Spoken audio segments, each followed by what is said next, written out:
Hi, I'm Garden Baylor, and I'm here to talk to you today about using Aura Graph Analytics to map the patient journey or find similar patients. The future of healthcare is personalized. $1.5 trillion goes each year towards healthcare for chronic conditions. 72% of patients desire more personalized care and believe tech can help. Carolyn Health was able to lower costs by 18% compared to the industry average by adopting personalized care. So what exactly are we going to be doing today? We're going to be finding similar patients using Graph. So exactly how can we do that with Graph? We're going to walk through one example today. In 4 simple steps, you'll be able to find similar patients using Graph. Step 1 will be loading data. Our data set will be based on the Cynthia data. Specifically, we'll be looking at individuals with kidney disease. Then we're going to calculate how similar patients are to each other in a pairwise fashion using node similarity. Using that information, we will then build communities using Louvain and divide our patients into like communities. Once you have those communities, you can then build a tailored plan based on the experiences and patient journey that patients in those communities experienced. So how exactly will we be doing that? We're going to be starting from 2 CSVs. We're going to be loading them into a Python data frame, and from there we're going to use graph construct to build out a graph projection. And with that graph projection, we can run different algorithms. One of the algorithms we'll be running will be node similarity, which is really similar to the algorithms we have for link prediction. So I'm going to walk through 2 forms of link prediction now and let you know that that's similar to how we'll be doing these kind of pairwise node similarity things. So link prediction. Something I've always wondered as I've gotten older and more into graph theory is how do I make new friends? Maybe not on a personal level, but how do I make new friends between different nodes in a graph? And it's that fundamental question that's behind link prediction. If 2 nodes in a graph do not currently have a link, should they?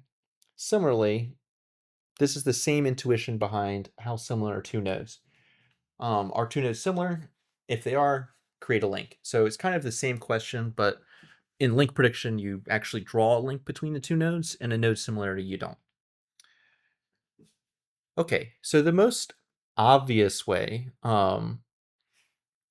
to see how similar 2 nodes are is to see how many common neighbors they have.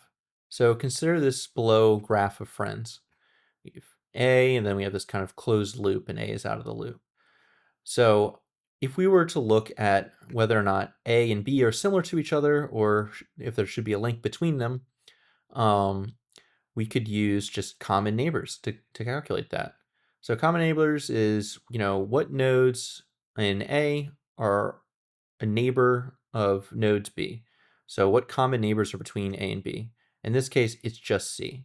So the number is 1.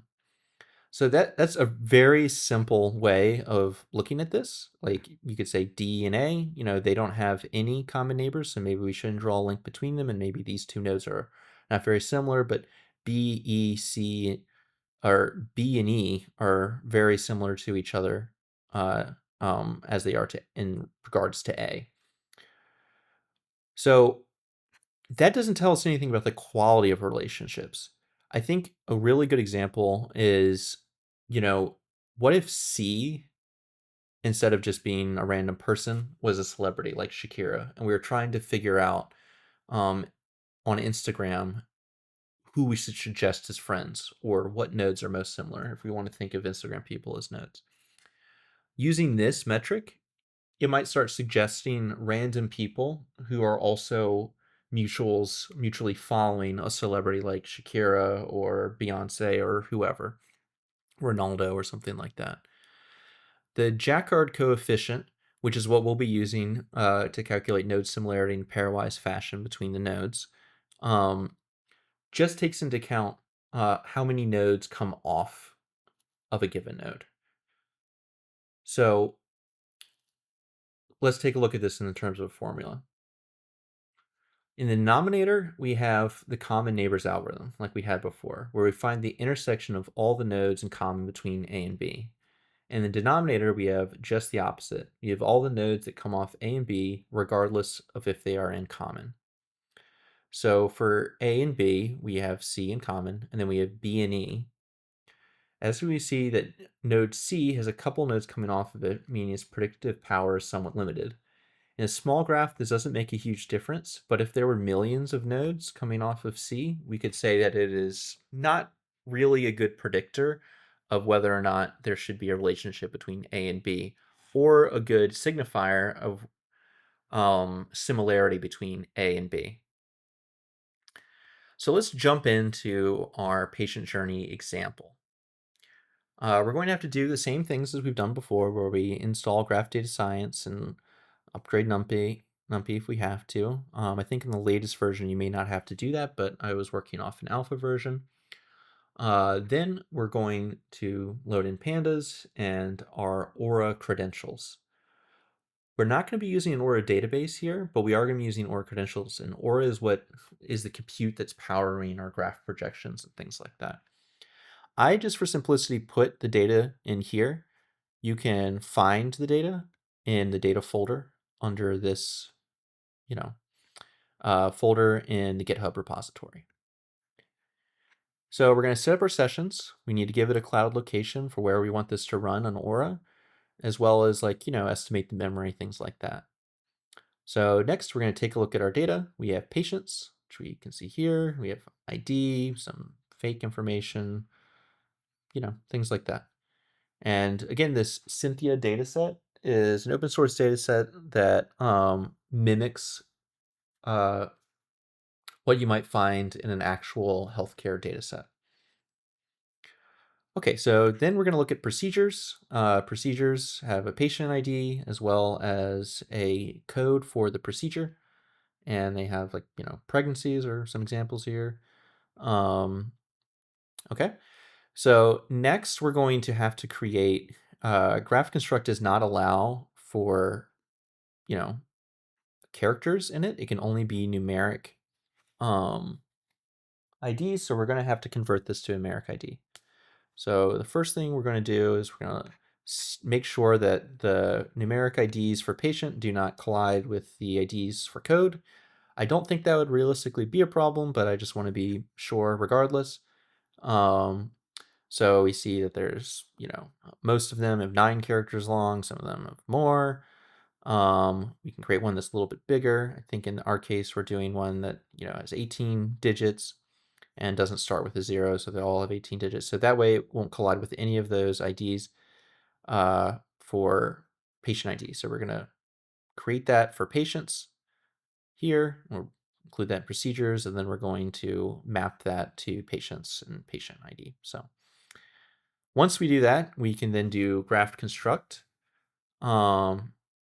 What we need to do for graph construct is the first column needs to be node ID. There can be no characters, so we're going to have to clean it up like we just did. We also have to have in the relationships data frame a source node ID and a target node ID. We can include a relationship type if we'd like.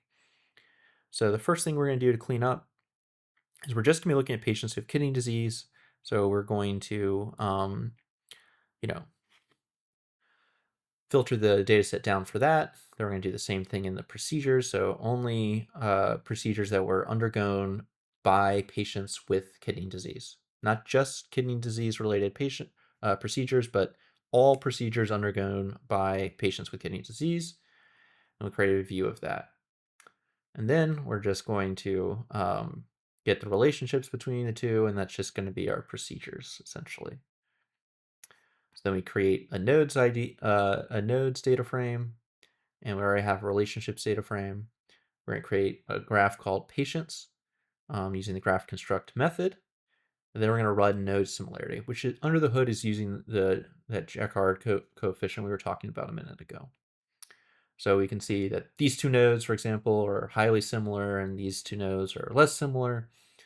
And based off of these node, we can build a new graph that draws new relationships between each node based on how similar they are to each other. And from that, we can build different communities. So we're going to kind of rename some of the stuff here to have that be source node, target node, and the similarity be the weight.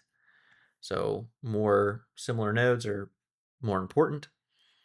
And then we're going to create a new graph projection and run Louvain against it. You can see it, split this into at least 2 communities. And from these 2 communities, you can build out tailored patient plans for the individual patient. So a new patient comes in or existing patient comes in, you can present them with a tailored plan based on which community they fell into. So if individuals were doing really well in one community and they you have a patient and you want to build out like a journey for them based on their results and the procedures they've undergone, you can then use this to build out that plan. And that is it. That is all we have today for modeling the patient journey using Aura Graph Analytics. I hope you enjoyed.